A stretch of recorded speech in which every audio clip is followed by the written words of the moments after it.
the USA Network. I think the first question that's going to come to everyone's mind is, what is the value?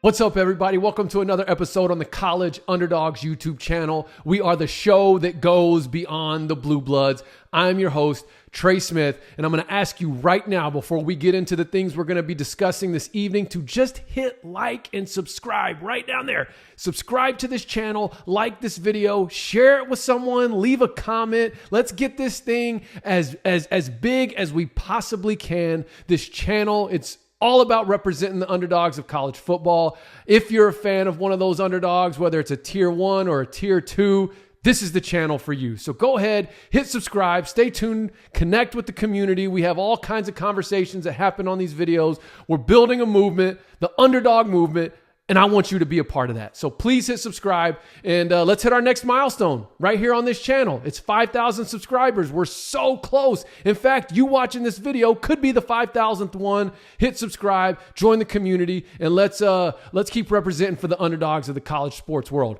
All right, let's get into it today. I got a few things we're going to talk about. Obviously, the Pac-12 getting its third and final media partner with the USA Network. We're going to talk about the G6 CFP race. Also going to talk about one of the hottest coaching candidates that's, I think, could end up being the steal of this cycle.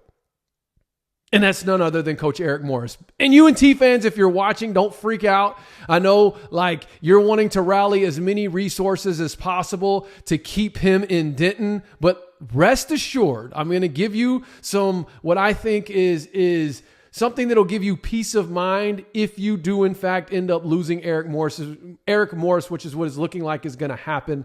But you don't need to worry. But we'll get to that in just a second. First things first, let's talk about the Pac-12 and their new media agreement with the USA Network. I think the first question that's going to come to everyone's mind is, what is the value? And there's a lot of different things that are, not a lot, but there's a couple of different things that are floating around out there. Nothing has officially been released. And I think that's what's important, is to understand that nobody knows what those numbers are just yet. There hasn't been any legal proceedings or anything where those numbers have been able to be accessed and then put out to the public. But there are some speculation around what those numbers could be. So I guess several weeks ago, or a couple of weeks ago, Oregon State Athletic Director Scott Barnes was on an interview, and I, for the life of me, could not find it because I was going to put the clip of him saying this in this video. So if you're familiar or you heard the interview that I'm getting ready to reference and you have a link to it, please put it down there in the comments, because I've looked all over for it. I've listened to several different interviews that he's done here in the past couple of weeks. And my only guess is that it might be behind a paywall, whether that's on Canzano's channel, site, or somewhere else. It could be trapped behind a paywall, and that's why I can't find it. But he was asked, essentially what he was asked was about the distribution that Oregon State was getting as a member of the Pac-12, which was somewhere 42, 43-ish million, something like that. And the question was, so with the new media partners for the new Pac-12, you're looking at about a $30 million pay cut or a $30 million decrease. And he said something to the effect of, I don't anticipate it to be 30 million, but that's pretty close. And so I feel like some people are taking that statement and that response to that question and coming to the conclusion that the current value of the media deal that the new Pac-12 can expect to get is anywhere between 12 to 15 million per school. Now, I'm not saying that's not the case, especially with 3 different partners. If you're bringing in about, 4 to 5 mil from each partner per team, that's feasible, I guess. However, I'm leaning more towards what the other estimate or speculation is around, which is that this deal is going to be set somewhere between 8 to 10 million distribution per team. And I don't know, to me, that feels like a more realistic window. And then of course, however they're going to distribute that, is it going to be distributed evenly? Like maybe Scott Barnes' statement that he was making was knowing that Oregon State would be getting a higher distribution than the rest of the conference or something to that nature. But the total value of the contract, the total value of the media agreement could put out an average of 8 to 10 million per team in distributions each year. So, I guess for me, as I think about that and start to wonder, how might this impact the PAC now looking for new expansion targets? I don't think it's any secret that they definitely would like to add at least 2 more programs into the fold to get to 10 football playing team, a 10-team football playing conference. Obviously, they have Gonzaga, who is going to be all sports except football. And that's going to be a strong addition on the basketball front. I don't think anyone would disagree with that. But as I've been thinking about this, okay, and even wondering whether it's 12 to 15 range or 8 to 10 million range, I started wondering, okay, with this all being solidified, will the Pac-12 now, will Teresa Gold now go try her hand at trying to poach from the AAC again? Because if you remember a little over a year ago at this point, there was a lot of smoke around them trying to pull Memphis, Tulane, UTSA. And really at the end of the day, I think where they went wrong was they tried to lowball these teams. Well, I know for a fact they tried to lowball UTSA. I don't know that they tried to lowball Memphis or Tulane. It's just what they were offering them didn't really make much sense to leave the AAC. Because in fact, this past year, Memphis brought in 11 million in distribution and Tulane brought in 10.8 million. So if you're going to get them to go to the PAC, you're at least going to have to get them, I'm going to say, somewhere between 15 and 18 million in distribution just to make it make sense from a travel standpoint. Now, I know if you're a Memphis or Tulane fan, just from a viewership standpoint, you'd probably much rather be in a conference with those teams than with the teams that you're currently with. However, to make that make financial sense, you've got to get above 8 to 10 million. And I would even say you got to get above 12 to 15 million. 15 million has to be the floor of that conversation with the potential payout of 18 million. And yes, 18 million. I have my doubts towards this, but there has been speculation that the new Pac-12 media arrangement could pay out 18 million in distributions per school. Again, I have serious doubts about that. I think it's most likely going to be that 8 to 10, maybe that 8 to 12 million per team. So with that being said, it does bring an interesting idea for the PAC to maybe come after some more Texas schools. Okay, we know right now UNT is 9-1. They were just ranked today just ranked on Sunday for the first time since I think 1959, 66 some odd years. So they're a hot team in a hot market. I could foresee that Commissioner Gold in the Pac-12 might want to sort of put an anchor, really get a grapple on the state of Texas and add, if not one, maybe 2 more teams to go along with Texas State, right? I think North Texas would be someone they could go after and have their eyes on because it's in that DFW media market, and that is huge in terms of negotiating media deals.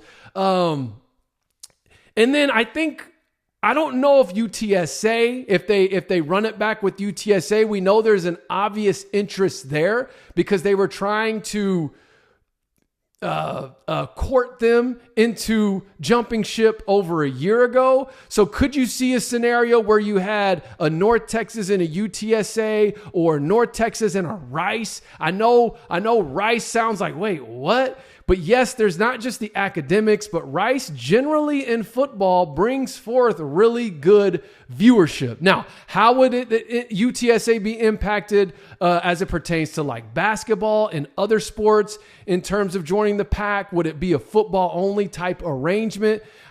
I don't know what that could look like, but here's what I know is that if you can really anchor down on Texas as the Pac-12 and get 3 teams in there, like that to me is a way to validate or solidify the sustainability of the future of your conference.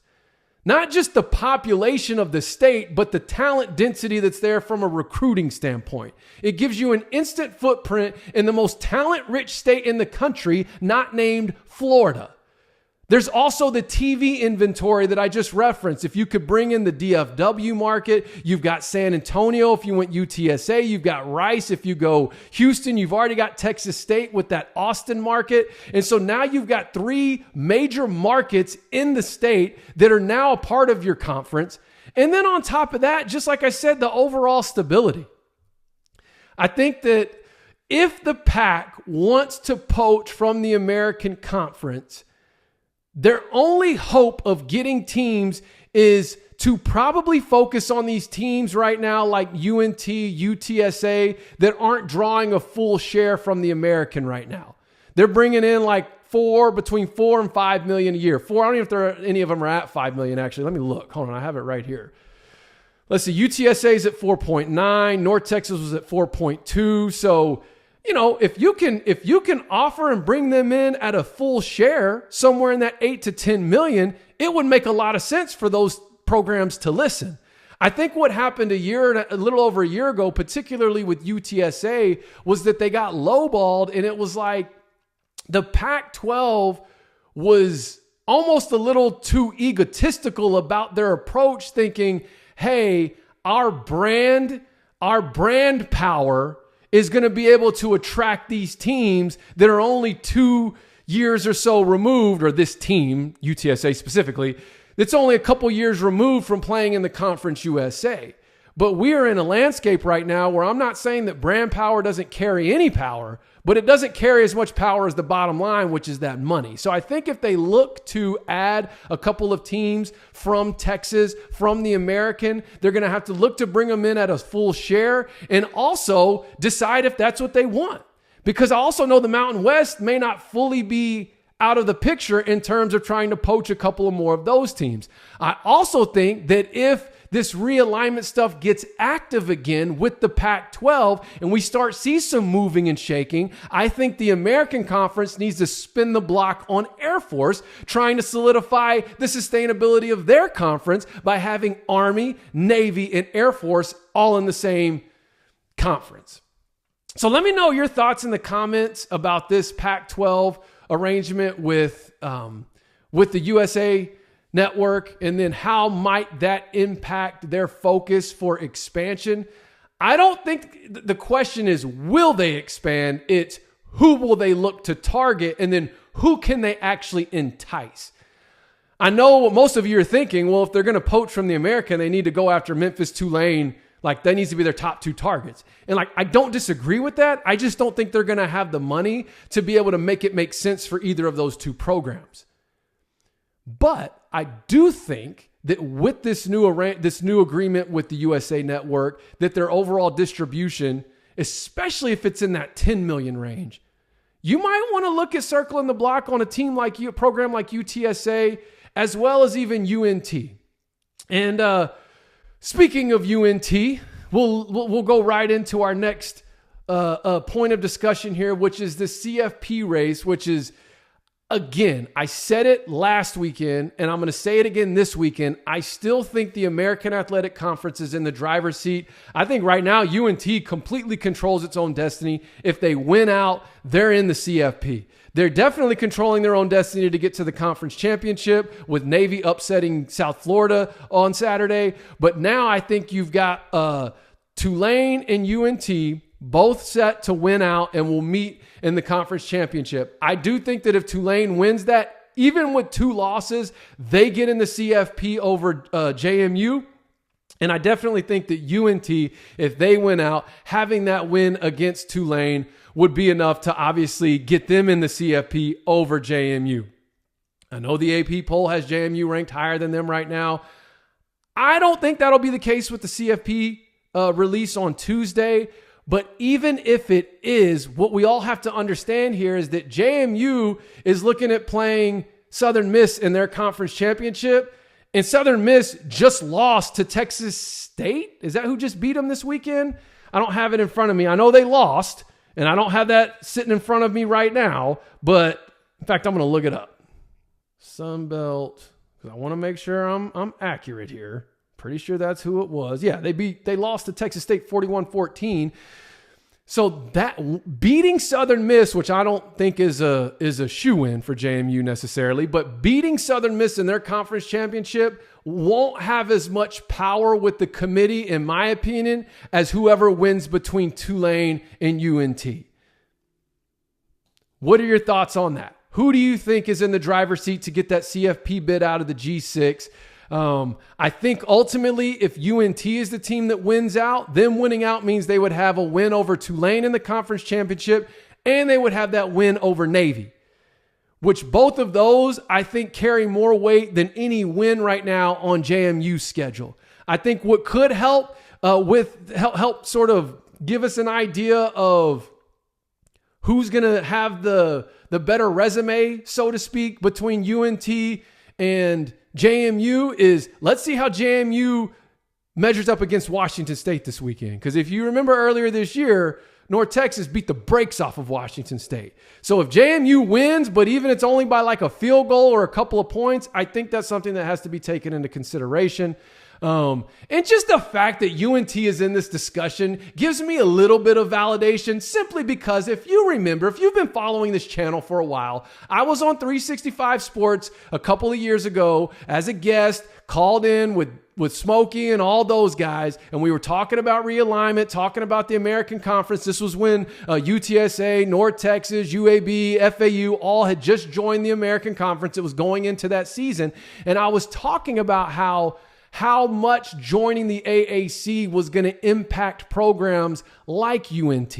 And I said, if you'll just give it a couple of years for the level of exposure, the level of resources, if you're able to give those things a couple of years to take root, I think you're going to see UNT potentially having the potential to make some noise in the greater landscape of college football. And they started just absolutely destroying me in the comments for even suggesting that North Texas could be in the position that it currently is in today, couple of years later, after the fruits of, or what's the word I'm looking for, after having a couple of years to let the results and let the resources take root from joining this conference. So I may have to go try and hunt that clip down and put it up here just for my own personal validation. But I've been saying this for a couple of years now. And then finally, the last talking point, we're going to talk about Eric Morris. All right, so if right now you just happen to click this video and maybe you just fast forwarded to the Eric Morris piece, maybe you're a Razorback fan, maybe you're an Oklahoma State fan, maybe you're a fan of one of these teams who's searching for a coach and you're seeing Eric Morris linked to your team. I am telling you right now, I believe that he has the potential to be the best hire of this cycle. Yes, and I know what other names are out there that are potentially looking at leaving their school to go elsewhere. I truly believe that Eric Morris could be the steal of this coaching hire cycle.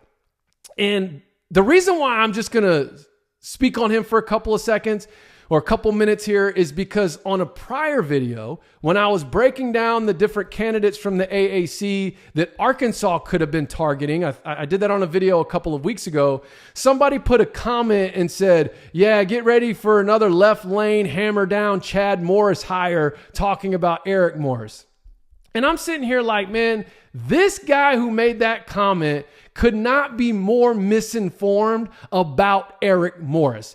First off, let's just get it out there. The dude actually played college football.